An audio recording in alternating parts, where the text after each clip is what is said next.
Okay, so let's continue. This time we're going to be talking about the recover and remove suppression actions, as well as some special actions, command and escape. So let's start with the recover and remove suppression. And these are pretty simple. So the first thing we'll talk about is recovering.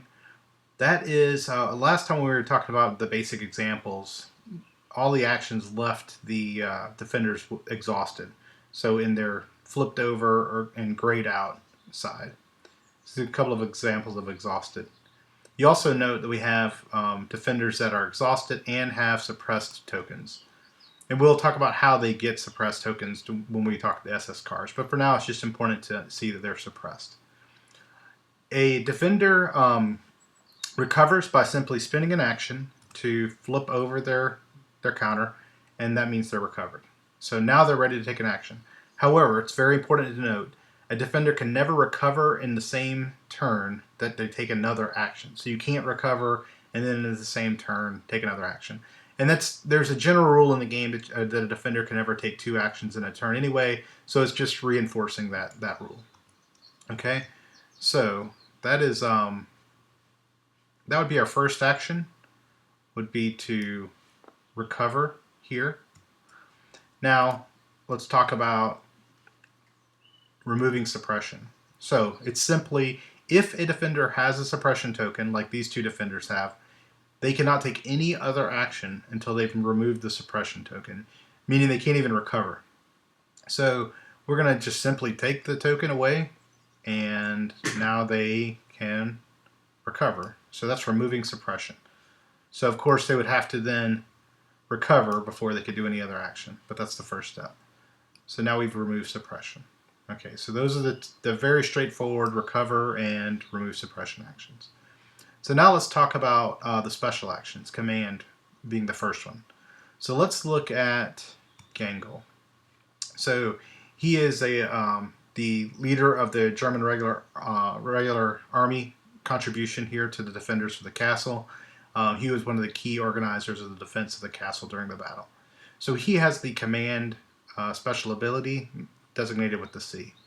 So what that allows him to do is he can give two free immediate recover and or remove suppression actions to any defenders that are in his same location. So you see Hakel, who is a German officer, and this rifleman, both of which are exhausted, and Hakel also has a suppression token. So Gangle's going to take his action, so we'll go ahead and flip him over. So that's his action, is to take the command. So we'll go ahead and mark that before we forget. And now he can do any combination of two of those, removing suppression and recovering. So he could, for instance, remove this suppression token and then flip over the rifleman, or he could have removed suppression token and flipped over Hakel. So you'll see that this is violating the rule we just talked about, taking two actions in the same turn, but that's because Hakel is not actually the one taking it. So we'll just say he does that. Now, I do want to stress, however, that Hakel can then not take an action. Even though those actions were given to him, he's still prohibited. He can't this turn take an action himself. And that's just to keep the command action from being so powerful that you would have defenders constantly able to act in the same turn. So that's command, very flexible action there. And then the last thing we're going to talk about is escaping. There's only one defender in the game who has the escape action. It's Barotra. He's one of the French VIPs. He was actually a world champion level tennis player who was a key member of the one of the key French VIPs, and he played a very important role in the battle. He escaped to go get help. So his escape, both thematically and mechanically, is very important. So for him to take the escape action, the few things have to be in place. First of all, he has to be in one of a few different locations. He cannot escape from the cellar, and he cannot escape from the Great Hall. He has to escape from the Northern Terrace, the Keep, the Southern Terrace, the Gatehouse, or Basat and Jenny. Okay, so he has to escape from one of those. He also is going to have to start where he's able to take an action, so he can't start exhausted. Okay, and to actually escape from the castle, he has to escape from every color that's matches the color he's in. So in this case, he would have to be able to escape from green and yellow because he's in a space that's both green and yellow. And we can see that he definitely cannot meet those conditions. We have SS troops in yellow, we have SS troop in green. But for this example, we're just going to swap Schrader and Barotra. Now, in this example, in this situation, Barotra only has one SS counter in his way, this one rifleman. There's no other green space that's occupied. So, for Barotra to escape, what we could do is have one of our two Germans here try to take out this rifleman. So we have a couple of actions left. We got basically one shot to try to get this turn because we still need to take the escape action. So we will see if luck is with us. We're just going to give the rifleman, we're going to have him take his action to attack the SS rifleman. He has a 1 to attack. Yes, the rifleman has a 3 defense, and we're going to roll this dice, and we're going to hope for the sake of this example, he rolls a 3 or higher, which he does. He rolls a 5. So we remove the rifleman,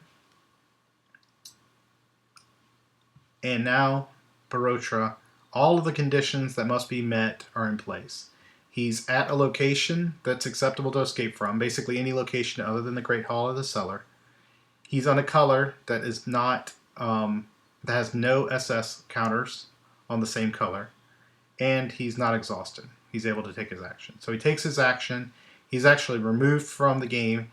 Make sure not to place him with any counters that might have been casualties, because we don't want to count him as a point at the end of the game.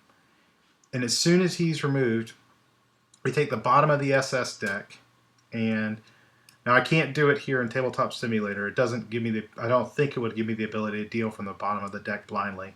So for this purposes, we'll just have to pretend we didn't flip the deck over and look at it.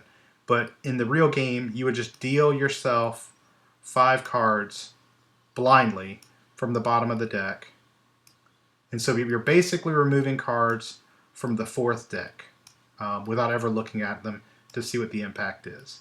And that's just simulating the fact that we're going to deal 7 of those cards blindly from the bottom. In the game, we would never actually know what the specific cards were until the game was over. You could look at them. But the end game effect, of course, is by reducing the cards by 7, we've significantly made the game easier for us. Now, I will say that it is difficult, oftentimes, especially if you're kind of unlucky on how things unfold, to get Barotra to escape. It's not an easy thing to do, but it is very rewarding. By removing 7 cards, you effectively remove a couple of turns of the game. So it's definitely a good path to victory, something you really want to try to achieve.